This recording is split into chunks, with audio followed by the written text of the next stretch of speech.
Want to know how to create an agent that compares two different lists? Well, no worries. In this video, I'm going to show you an easy step-by-step guide on how you can easily generate an agent that simply compares two lists on a single table. So let's get right into it. Now, first things first, just simply open up your AgentGPT website right here. And now once you've opened it up, you should be under this interface. Now, once you're under this interface, make sure you are under the deployment tab as well, and you should be right here. So we have also created similar videos regarding AgentGPT, so make sure to watch it. It's on our channel.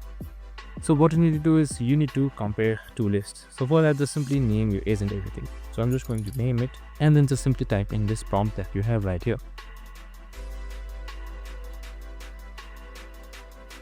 And then select run right here. And once that is done, it should start generating your AI agent and it should compare two different lists right here. And that's it, super simple and easy. Now you can just simply make a follow-up by chatting with the AI agent as well. I hope this video helped. If it did, make sure to like, subscribe and tune in with us for more of these videos. See you in the next one.